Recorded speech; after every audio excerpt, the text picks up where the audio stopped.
వీళ్ళు డాక్టర్లు కాదు, కనీసం ఆర్ఎంపీలు కూడా కాదు. కానీ క్లినిక్ పెట్టేశారు, స్టెథోస్కోప్ పట్టారు, మందులు రాశారు, సెలైన్లు కూడా ఎక్కించారు. ఇంకొంతమంది ఏకంగా డర్మటాలజిస్టులుగా చలామణి అయిపోయారు. హైదరాబాద్లో నకిలీ డాక్టర్లపై టాస్క్ ఫోర్స్ పోలీసులు మెగా ఆపరేషన్ చేపట్టారు. ఒక్కరోజే 11 మంది నకిలీ డాక్టర్స్ ని అదుపులోకి తీసుకున్నారు. అసలు ఎవరు వీళ్ళందరూ? వీళ్ళ దందా ఏంటి?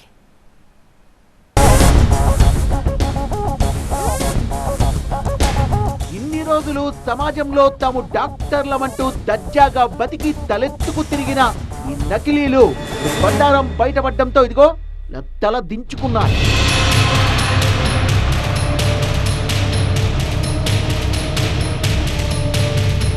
ఎలాంటి వైద్యార్హత లేదు.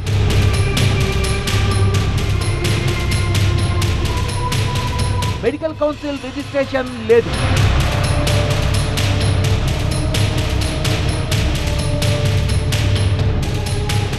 కానీ తాము డాక్టర్లమంటూ క్లినిక్స్ రన్ చేస్తున్నారు. రోగులకు ఇష్టం వచ్చిన చికిత్స చేసేస్తున్నారు. సెలైన్లు ఎక్కిస్తున్నారు, ఇంజెక్షన్లు ఇస్తున్నారు. అంతా ఫేక్.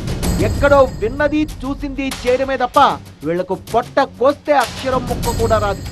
ప్రజల ప్రాణాలతో చెలగాటమాడుతున్న నకిలీ వైద్యులపై హైదరాబాద్ టాస్క్ ఫోర్స్ పోలీసులు పక్కా సమాచారంతో అదుపులోకి తీసుకున్నారు. ఆగస్టు 24న జూబ్లీహిల్స్, సికింద్రాబాద్ జోన్లలో ఏకకాలంలో దాడులు చేశారు టాస్క్ ఫోర్స్ పోలీసులు. 11 అక్రమ క్లినిక్లపై ఒకేసారి రైడ్స్ నిర్వహించి 11 మంది నకిలీ డాక్టర్లను అదుపులోకి తీసుకున్నారు.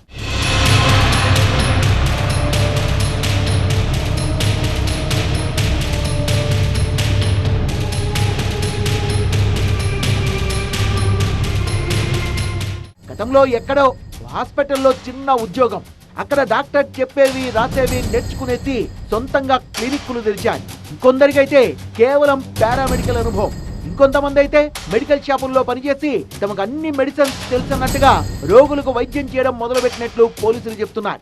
సో ఈ అందరు 11 పర్సన్స్ ఫేక్ డాక్టర్స్ ఉన్నారు. వాళ్ళ దగ్గరికి ఎలాంటి మెడికల్ క్వాలిఫికేషన్స్ లేదు, రిక్వైర్డ్ సర్టిఫికేషన్ కూడా లేదు, వాళ్ళు ఆర్ఎంపీ డాక్టర్ కూడా లేదు.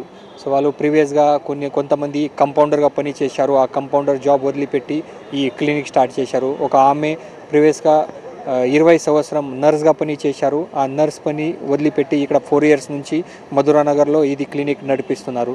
కొంతమంది ఇంటర్మీడియట్ డిస్కంటిన్యూడ్ ఉన్నారు, కొంతమంది BA డిగ్రీ వాళ్ళు ఉన్నారు, వాళ్ళు కూడా ఇది క్లినిక్ నడిపిస్తున్నారు. ఒక కేసులో ఆమె డాటర్ MBBS ఉన్నారు, ఆమె కాకుండా అక్కడ ఆమె ఫాదర్ ఆ క్లినిక్ నడిపిస్తున్నారు. ఆసుపత్రుల్లో, మెడికల్ షాపుల్లో అనుభవాన్ని అడ్డం పెట్టుకుని ఏకంగా క్లినిక్స్ తెరిచారు. మధురానగర్ లో మెడికల్ షాప్ నిర్వహిస్తున్న వ్యక్తి అనస్థీషియా టెక్నీషియన్ గా పనిచేసిన మరో వ్యక్తితో కలిసి అక్రమంగా వైద్యం చేస్తున్నట్టు గుర్తించారు. రహమత్ నగర్ లో పారామెడికల్ కోర్స్ చేసిన ఓ మహిళ ఎలాంటి అనుమతులు లేకుండా 4 ఏళ్లుగా క్లినిక్ నడుపుతోంది. జూబ్లీహిల్స్, వెంకటగిరిలో గతంలో ఫుడ్ స్టాల్ నిర్వహించిన వ్యక్తి ఏకంగా డాక్టర్ అవతారమెత్తాడు. ఫిలిం నగర్ లో ఇంకో వ్యక్తి తన కూతురు MBBS చదివిన విషయాన్ని ఆసరాగా చేసుకుని కూతురు పేరుతో క్లినిక్ నడుపుతూ రోగులకు వైద్యం చేశాడు. కొంతమంది ఇది కంపౌండర్ గా పని చేశారు. సో ఆ ఎక్స్పీరియన్స్ తో అక్కడ చూసి తర్వాత ఇది స్టార్ట్ చేశారు. కొంతమంది ల్యాబ్ టెక్నీషియన్ గా పని చేశారు, కొంతమంది నర్స్ గా పని చేశారు. సో అదే రెగ్యులర్ ట్రీట్మెంట్, ఈ ఫీవర్, కఫ్, తర్వాత కోల్డ్, నార్మల్ స్టిచ్ చేయడం, ఇంజెక్షన్ ఇవ్వడం, యాంటీబయాటిక్ ఇంజెక్షన్ ఇవ్వడం, ఈ ప్రతి కేసులో ఇంజెక్షన్ ఇవ్వడం, పారాసిటమాల్, యాంటీబయాటిక్ ఇంజెక్షన్. సో అది అన్ని మొత్తం ఇల్లీగల్ ఉంది. అది అని మొత్తం ఫేక్ డాక్టర్స్కి ఎవరెవరు ఈ మెడిసిన్ సప్లై చేస్తున్నారు, తర్వాత ఎవరు ఈ ఫేక్ సర్టిఫికేట్ ప్రిపేర్ చేశారు, ఈ రబ్బర్ స్టాంప్, ప్రిస్క్రిప్షన్ ప్యాడ్స్ ఎవరెవరు సప్లై చేశారు, వాళ్ళకు కూడా ఈ ఇన్వెస్టిగేషన్లో తీసుకొని వాళ్ళపైన కూడా యాక్షన్ చేస్తాము. బోరబండలో ఇంటర్ కూడా పూర్తి చేయని వ్యక్తి ల్యాబ్ టెక్నీషియన్ గా పనిచేసిన అనుభవంతో క్లినిక్ పెట్టేశాడు. సికింద్రాబాద్ జోన్ లో కూడా ఇదే పరిస్థితి. రాంగోపాల్పేట్, చిలకలగూడ, దోమలగూడ ఎక్కడ చూసినా నకిలీ వైద్యుల దందానే కనిపించింది. చిలకలగూడలో అయితే నకిలీ సర్టిఫికెట్లు తయారు చేయడంతో పాటు కాలం చెల్లిన మందుల్ని విక్రయిస్తున్న వ్యక్తిని పోలీసులు పట్టుకున్నారు. ఇంటర్ మాత్రమే చదివి ఏకంగా డెర్మటాలజిస్ట్ గా చలామణి అవుతున్న వ్యక్తి కూడా పోలీసులు చిక్కాడు. అంతేకాదు, కాల్షియం పౌడర్, జింక్ ఆక్సైడ్ కలిపి సొంతంగా పెట్రోలియం జెల్ తయారు చేసి రోగులకు విక్రయిస్తున్నట్టు గుర్తించారు. దోమలగూడలో డిగ్రీ చదివిన వ్యక్తి ఏకంగా 26 ఏళ్లుగా క్లినిక్ నిర్వహిస్తున్నట్లు పోలీసుల దర్యాప్తులో బయటపడింది.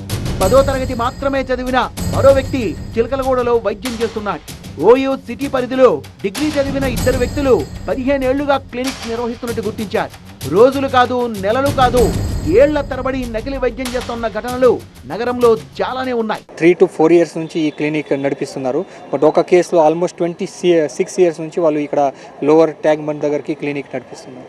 ఈ అన్ని డాక్టర్స్, ఈ 11 మెంబర్స్ ఎలాంటి రిజిస్ట్రేషన్ లేదు, ఎలాంటి సర్టిఫికేట్ లేదు. సో వాళ్ళ కూడా రడార్లో ఇప్పటివరకు రాలేదు. సో మన ఈ స్పెషల్ ఆపరేషన్లో అక్కడ డికాయ్ ఆపరేషన్ చేయడం జరిగింది, పేషెంట్గా కొంతమందికి పంపించేయడం జరిగింది. ఈ అన్ని మొత్తం డికాయ్ ఆపరేషన్లో ఇది బయటకి వచ్చింది. ఇక పోలీసుల తనిఖీల్లో బయటపడ్డ సామాగ్రి చూస్తే మరింత షాక్ అవుతారు. సిరంజీలు, సెలైన్ బాటిళ్లు, ఇంజెక్షన్లు, బీపీ మెషిన్లు, స్టెథోస్కోప్లు, సర్జికల్ కత్తెరలు, పిల్లల మందులు, కాలం చెల్లిన మెడిసిన్స్, ఇలా పెద్ద మొత్తంలో వైద్య సామాగ్రిని స్వాధీనం చేసుకున్నారు. కొంతమంది అయితే రోజుకు 10 నుంచి 50 మంది వరకు రోగులకు చికిత్స చేస్తున్నట్టు గుర్తించారు పోలీసులు. సోషల్ మీడియాలో కూడా వెళ్ళు తమ క్లినిక్స్ కు ప్రచారం చేసుకున్నట్లు దర్యాప్తులో తేలింది. మెడిసిన్ కరెక్ట్ ఉన్నాయి, బట్ చాలామంది మెడిసిన్ ఎక్స్పైర్డ్ మెడిసిన్స్ కూడా మనకి అక్కడ దొరికింది. కొంచెం లో క్వాలిటీ చీప్ మెడిసిన్స్ కూడా మనకు దొరికింది. సో అన్ని కూడా మన డీటెయిల్ ఇన్వెస్టిగేషన్లో చూసి యాజ్ పర్ కేసు ఫైనలైజ్ చేస్తాం. మెడలో స్టెథోస్కోప్ వేసుకున్న ప్రతి ఒక్కళ్ళు డాక్టర్లు కాదు. వారికి అర్హతలు ఉన్నాయా, రిజిస్ట్రేషన్ ఉందా అని చెక్ చేయకపోతే ప్రమాదమే. అందుకే ప్రజలు అప్రమత్తంగా ఉండాలని పోలీసులు హెచ్చరిస్తున్నారు. సో పబ్లిక్ కొంచెం జాగ్రత్త ఉండాలి. మీరు ప్రాపర్ క్లినిక్ నుంచి, ఓపీడీ నుంచి హాస్పిటల్లో ట్రీట్మెంట్ తీసుకోవాలి. ఎలాంటి మీ దగ్గరికి ఇన్ఫర్మేషన్ ఉంది ఫేక్ డాక్టర్ గురించి, ఫేక్ ప్రాక్టీషనర్ గురించి, ఇమీడియట్గా మన టాస్క్ ఫోర్స్ పోలీస్లో ఇన్ఫర్మేషన్ ఇవ్వండి. లేదా లోకల్ పోలీస్లో ఇన్ఫర్మేషన్ ఉంది, వాళ్ళపైన మేము కఠిన చర్యలు తీసుకుంటాము. అర్హత లేని వ్యక్తుల వద్ద వైద్యం చేయించుకోవద్దని, రిజిస్టర్డ్ అర్హత కలిగిన వైద్యుల వద్దే చికిత్స పొందాలని స్పష్టంగా చెప్తున్నారు పోలీసులు. ప్రజల ప్రాణాలతో చెలగాటమాడే నకిలీ వైద్యులపై మరింత కఠిన చర్యలు తప్పవని టాస్క్ ఫోర్స్ పోలీసులు సీరియస్ గా హెచ్చరిస్తున్నారు.